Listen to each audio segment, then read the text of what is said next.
என் லைஃப்பில் இந்த மாதிரி ஒரு பெயின்ஃபுல்லான ஒரு சுச்சுவேஷனை நான் ஃபேஸ் பண்ணதே கிடையாது.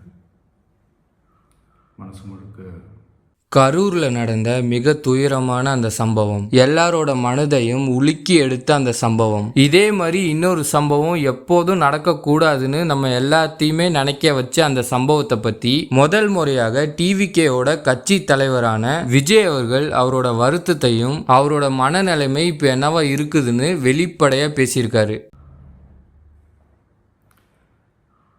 அனைவருக்கும் வணக்கம்.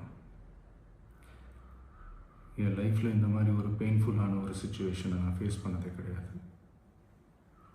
மனசு முழுக்க வலி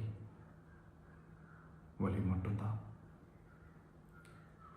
இந்த சுற்றுப்பயணத்தில் என்னென்ன மக்கள் பார்க்க வராங்க, அதுக்கு ஒரே ஒரு காரணம் தான் அவங்க என் மேலே வச்சிருக்கிற அன்பும் பாசமும்.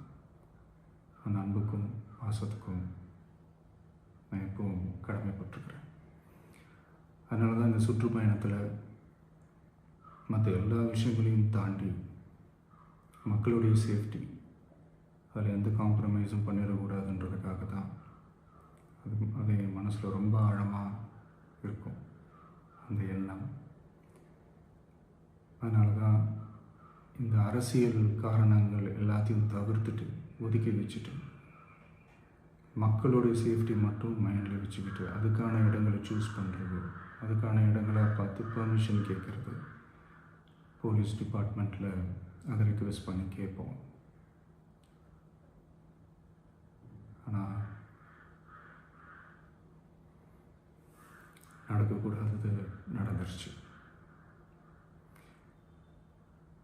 ஆனால் மனுஷன் தானே, அந்த நேரத்தில் அத்தனை பேர் பாதிக்கப்பட்டு இருக்கும்போது எப்படி அந்த ஊரை விட்டுட்டு என்னால் கிளம்பி வர முடியும்? நான் திரும்ப அங்கே போகணும்னு இருந்துச்சுன்னா அதை ஒரு காரணம் காட்டி அங்கே வேறு சில பதட்டமான சுச்சுவேஷன்ஸ், வேறு சில அசம்பாவிதங்கள் அந்த மாதிரி எதுவும் நடந்துடக்கூடாதுன்றதுக்காக தான் நான் அவாய்ட் பண்ணேன். இந்த நேரத்தில் சொந்தங்களை இழந்து தவிக்கிற அத்தனை குடும்பங்களுக்கும் என்னுடைய ஆழ்ந்த இரங்கலை தெரிவிச்சுக்கிறேன். எனக்கு தெரியும், என்ன சொன்னாலும் இது ஈடேயாகாதுன்னு எனக்கு தெரியும். ஹாஸ்பிட்டலில் ட்ரீட் பண்ணிகிட்ருக்கிற எல்லாருமே சீக்கிரமாக க்யூர் ஆகி வரணுன்றதை இந்த நேரத்தில் நான் வேண்டிக்கிறேன்.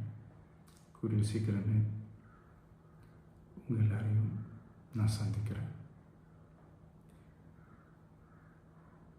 இந்த நேரத்தில் எங்களுடைய வலிகளை, எங்களுடைய நிலைமையை புரிஞ்சுக்கிட்டு எங்களுக்காக பேசின அரசியல் கட்சிகளை சார்ந்த நண்பர்கள், தலைவர்கள் அனைவருக்கும் என்னுடைய நன்றியை தெரிவிச்சுக்கிறேன். கிட்டத்தட்ட ஒரு 5 மாவட்டத்துக்கு பிரச்சாரத்துக்கு போனோம். இந்த மாதிரி எதுவுமே நடக்கல. ஆனால் கரூரில் மட்டும் ஏன் எப்படி நடக்குது, எப்படி நடக்குது? மக்களுக்கு எல்லா உண்மையும் தெரியும். மக்கள் எல்லாத்தையும் பார்த்துக்கிட்டு இருக்கிறாங்க. கரூரை சேர்ந்த அந்த மக்கள் அந்த உண்மையெல்லாம் வெளியில் சொல்லும்போது எனக்கு கடவுளே நேரில் வந்து இறங்கி அந்த உண்மைகள்லாம் சொல்கிற மாதிரி எனக்கு தோணுச்சு. சீக்கிரமே எல்லா உண்மைகளும் வெளியில் வரும்.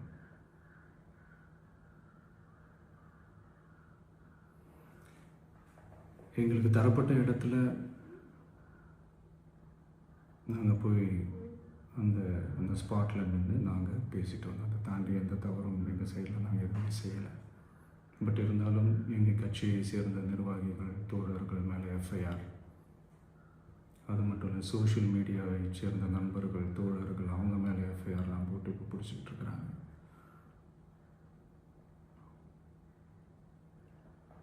சிஎம் சார்,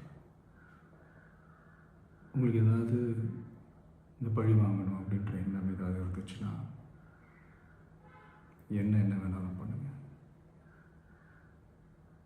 அவங்க மேலே கை வைக்காதீங்க. நான் ஒன்று வீட்டில் இருப்பேன், இல்லை நான் ஆஃபீஸில் இருப்பேன். என்ன வேணாலும் செய்யுங்க. நண்பர்களே, தோழர்களே, நம்மளுடைய அரசியல் பயணம் இன்னும் ஸ்ட்ராங்காக, இன்னும் தைரியத்தோட கண்டினியூ ஆகும்.